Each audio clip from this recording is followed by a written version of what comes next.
Hello guys, welcome back. All right guys, so I am so excited at the end result we are going to be getting from this particular image. I can't wait to share with you what it's going to look like at the end of the day. Okay, so without wasting much of your time, let's quickly get started. So if you look at my history panel, you'll notice that I've actually just done the job, but I want to put you through the step-by-step guide on everything we did. Of course, by now you must have seen the after of the image. So the first thing we are going to be doing is to crop our image, right?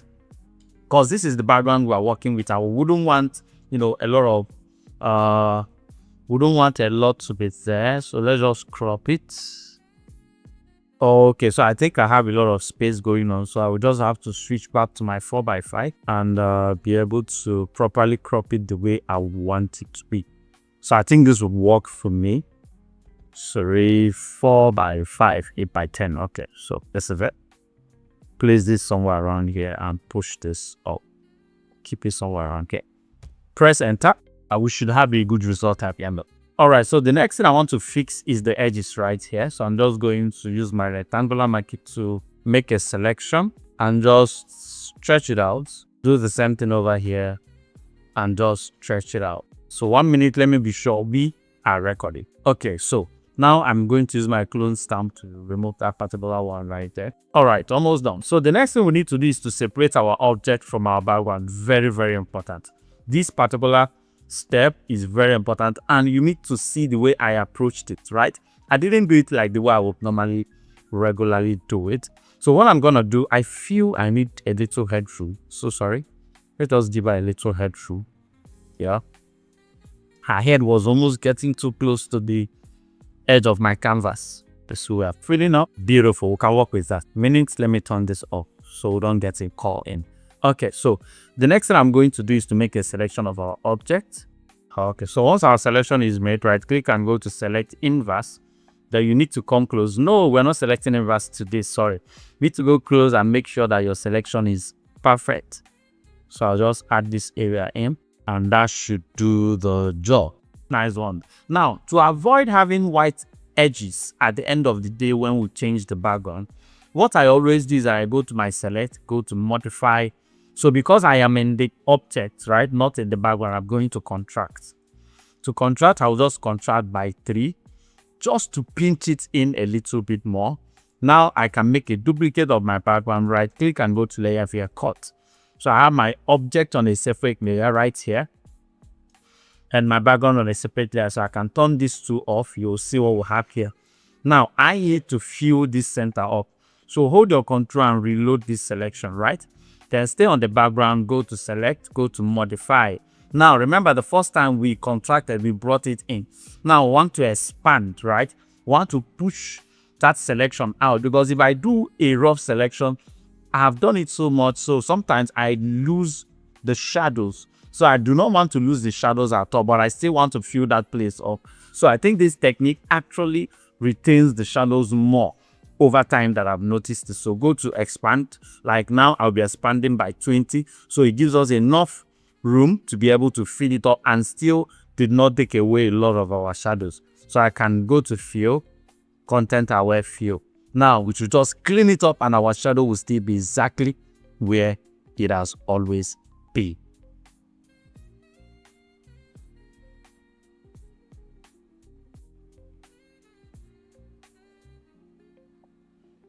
Okay, so perfectly done. Press Ctrl D. So we'll have her cleaned off and we'll have our shadows retained. I would have actually taken this stuff away, but I mean, we'll turn up our object. All those are gone. So the next thing I want to do is to smoothen out my background. Now I don't even need to reload the selection now. I can just smoothen it out directly because we already filled it up. You're not going to be getting all those color spills and edge splash on our image. Press OK. Right, so the next thing I want to do is to bring in the background I want to use. Okay, so this is the background we're going to be working with. Use my move tool, drag it over and place it on my object somewhere around here, then scale it in. Perfect. Scale it in like this. We should be having it here. I think I would love it to be here. So around here, press OK. push it out a little to the side. Okay, press OK. Now we'll still have some areas to fill up in the front. So what we can do is to just use our marquee tool, select that area, and just fill it up. So it just automatically stretches forward, still maintaining that kind of shadow feel you are looking at, although we'll still restore our own shadow. Now, this is how you do it. Of course, later, if you feel the space in the front, the foreground is too much, you can take it out. Now, there is a technique I discussed in the previous video that we did. You have not seen the video of the boy on his background. You need to go and see that video. Amazing techniques that we shared right there. And I'm going to be employing that technique right here. So what did we teach there? How you can actually bring in your shadow without actually using the blend mode, the native way we have always used it, which tends to take away the contrast and the vibrance of the background we are working with. So to do that, all I need to do is to make a double duplicate of the background I am working with. Very important. Ctrl J, excuse me, think I was selecting something else. Ctrl J, why does it come out as empty there? So just drag from here and make it duplicate. Then I'm going to change the second one to overlay. Leave it like that and turn this off. Then on my original background, I'm going to make a selection like this. Because this place is too bright, use my curves and just bring it down. Then of course, I'm going to feather it out very well so it doesn't look rough like that. Beautiful. So we'll have it properly restored. Okay, so once that is done, I think I need to put a solid color adjustment layer here so it doesn't look dirty. Just keep this right here, change it to color. Good. So once this is done, we'll come back here and restore our shadow. You see that shadow right there? So we'll just create a mask for it and just brush it back. Brush our shadows back. So I think my brush is very hard. Brushing the wrong things. Brush back our shadows. Reduce this. Make sure you don't bring back stuff that will start looking like an error. So I think my curls needs to be reduced. It's looking too much. Okay. So remember, all we are bringing back is our shadow. Very important. So once you are done, you can do before and after to see exactly what you are doing. There's another one behind her here. Just bring it back like that. Before and after. Now, how do we deal with the overall background that is looking rough? Very simple. This one that will turn off, turn it on again.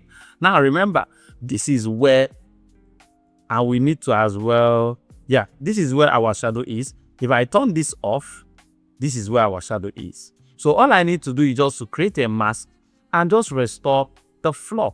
That's all. Over this one. Just use your mask and just restore a little bit of the floor, which is exactly where our shadow is. And we are good to go. We do not need to do that on every part of the image. So now we'll have our shadows properly restored. I can even apply the mask and just use my mixer brush to, fix this area that is looking so rough and not properly blended. Just to make things look properly aligning well. Like that. Still with our shadows intact. And we are good to go. Now look at what our background looks like. Amazing, isn't it? So, but that is not all we have to do on this image. So the next thing I want to do is to make her clothes become sparkling white. I'm seeing some touch of warmness in the dress. So I'm going to come over here, make a selection of the dress.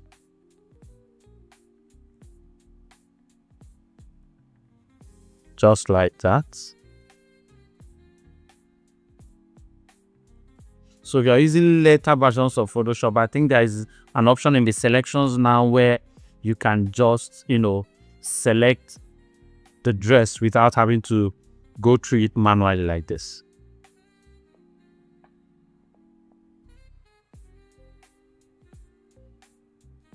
Then we'll select this area.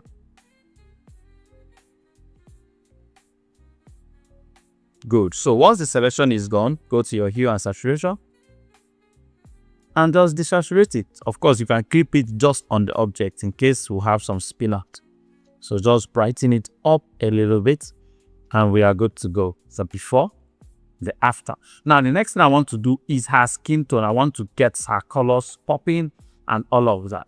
So first of all, I'm going to brighten up the whole pixels, the whole image, just slightly. Then I'm going to create a summit color adjustment there. Something bright, warm, and beautiful. Let's keep it here. Press OK. Then turn this off. Go to your image, press Ctrl J on the one that is under so you don't alter your clipping. Create a mask. Go to select, go to color range. You have your skin tone selected properly. So I'm going to increase the fuzziness a bit because of some areas that might not be touched. Then press OK. Use this mask right now to replace the mask of the solid color. Very important. So I'll just drag this over to the solid color. Now I can delete this. If I turn on my solid color, you notice that my skin is selected. So I can clip it down, use my brush, and just brush in the areas that are not selected. Sorry, we need to click this to our object like that. For these areas, we'll do the same. Okay, so once you are done, change the blend mode to soft light or color first of all, so we get that beautiful glow effect on our skin. So drop the color to like 30-ish, somewhere around there. Then press Ctrl J, still clipping it down. Then change the second one to soft light. So this one that brings in that vibrancy and reduce this a bit. I love the look. So I'm looking at the floor right now. I'm noticing that I think I need to bring back the original background a little so that that shadow will be a bit more realistic. So just paint around the edge like this, even some of these areas, but we'll use global color grading to fix that. So once you are done with this part, right, with the skin tone part, we'll just do a little color grading. So I think I need to brighten a little bit more. Then reduce the one we have here. Okay, so because color grading I want to apply is my photo filter. I think it's too warm, so we just cool it down a bit so that the colors will become so poppy. Amazing, amazing. Once this is done, we'll apply a color lookup table. I like what the second one looked like, the way the colors are popping and all of that. Okay, I think I'm going to go with this, but I'm going to turn it really, really low. Nice one. So the next thing I'm gonna do is to create a stamp kissable layer. Then apply my camera raw effect on it. So I already used some things in camera raw. I'm just going to apply it on our image and see how it would look. But before we do that, there is a crucial step we're missing, and that is adding our sleuth effect. So I'm just going to drag this. First of all, let's determine where it's going to be. So it's going to be directly above my background. So I'm just going to drag this. I don't really know if this is necessary, but I think it's going to come out really fine. So just put it here, drag it, keep it directly beside her like this. I can't keep it directly behind. Already have something here, so let's just keep it directly beside her. Press OK. Then look for a blend mode that will work. I think I actually liked what the soft light is doing, except for the fact that it's darkening the whole background and all of that. So we can actually use our brush to feather the edges and now blur out the effects, you know. Stay on the main stuff. Blur it out. That's simple.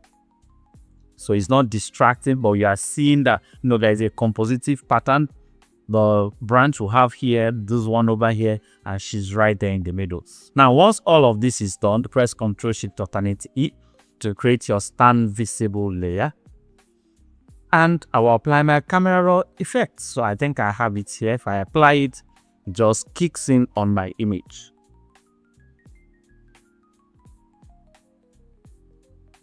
Let's see what it does.